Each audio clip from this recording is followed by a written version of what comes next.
What's up, guys? Arkham Knight here. Today we're going to be talking about Friday the 13th, Part 6, Jason Lives.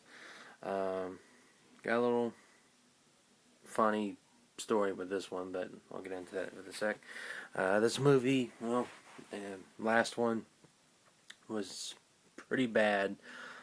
People really did not like the whole idea of Roy being the killer, or Tommy possibly becoming the killer. And they had to backpedal and do something different, and they came up with, let's bring Jason back from the dead. Well, actually, Tom McLaughlin, I think it was the studios, and Tom McLaughlin just said, well, if I'm going to do all this, can I at least make it funny?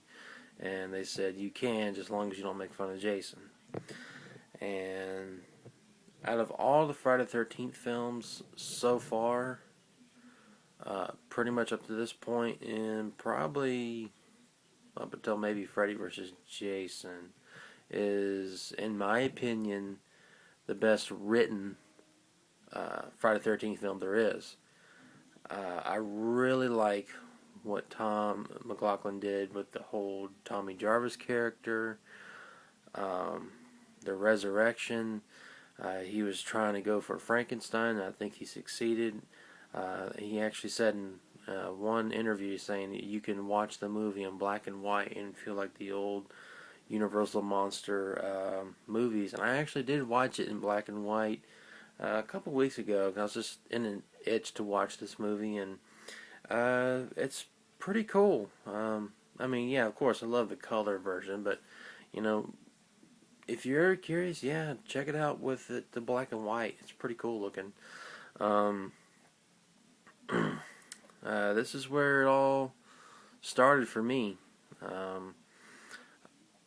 I was aware of Jason back in the 80s.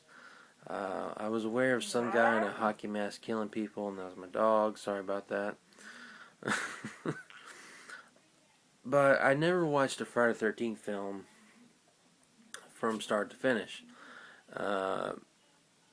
I think it was either 1990 or 91. My parents got divorced, and my mom and I moved to Alice, Texas, a little bitty apartment, but she always took me to the video store every week. I'm not sure what day it was, but for some reason, I don't know why, she just got me on the subject of horror films. Like, I never seeked them out before.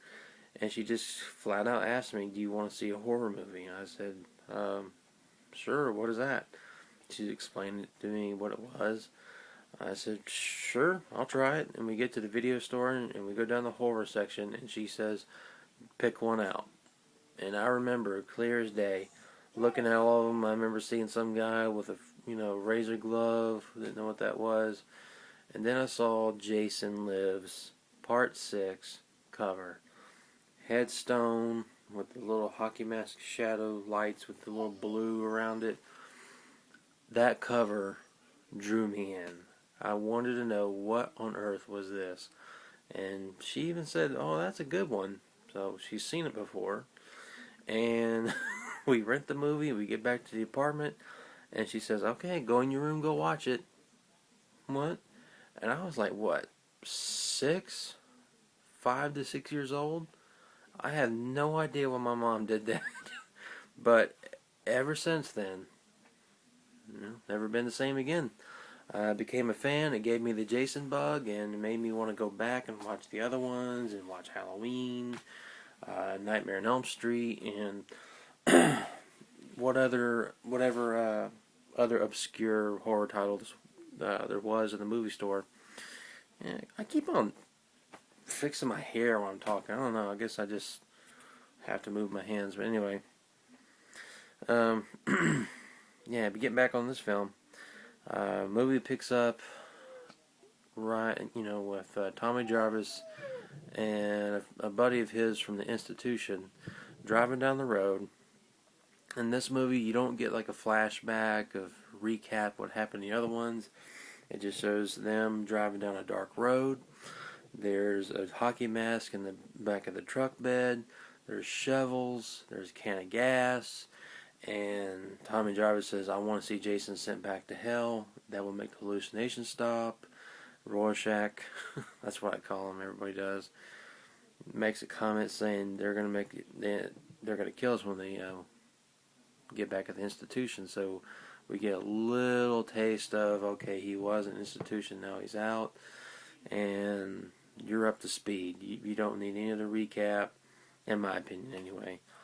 And they get to the gravesite of Jason, they dig him up, open his casket, and he's just maggot food. Tommy loses his shit, stabs him, the corpse, with a metal post from the fence. Lightning strikes it and rises like Frankenstein. And Jason gets up, starts killing people. Not at the grave, so I'm just talking about throughout the movie. He just starts killing everybody. And meanwhile, Tommy Jarvis is trying to alert and warn that the entire town of Forest Green changed it from Crystal Lake because they want to forget the horrible massacres. Well, he's trying to warn everybody in the new campsite and the sheriff in town. Nobody will listen to him except for Megan, the sheriff's daughter. But it's already too late by the time they figure out, hey, something's not right. There's dead bodies everywhere. And right around that time, Tommy figures out the best way to get rid of Jason, from which he read in a book that he got from a gas station. I can only assume because he just reads that book really quick. He needs to return Jason to birthplace, or not birthplace, but you know what I'm trying to say. So he drowned in the lake, so we're going to put him back in the lake. Which, in my opinion, I actually like that ending for a character like Jason. There's just some kind of mystical element about it that makes it interesting, and I think it fits.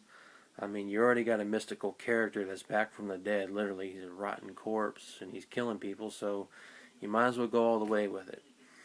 And he chains a rock up and puts the other end of the chain on Jason's neck and keeps him down there, which I don't understand why people don't bother to go in the lake and recover Jason's body.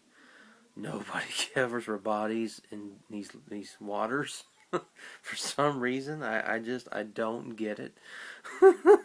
Especially at the very end when all the killings of the cops are crying out loud or killed, and camp counselors, and they're just like, oh, it's over, Jason's back home. How are you going to explain all the other dead bodies when the killer's in the lake? Do they just say, oh, don't go in there, we put him to rest? Aren't you going to go in the lake and get the body? I mean, and they just ignore it, like, oh, let's just open new summer houses here with a dead body in the bottom of the lake. But anyway, I digress. What else? Oh, I gotta split this up in two parts. Be right back.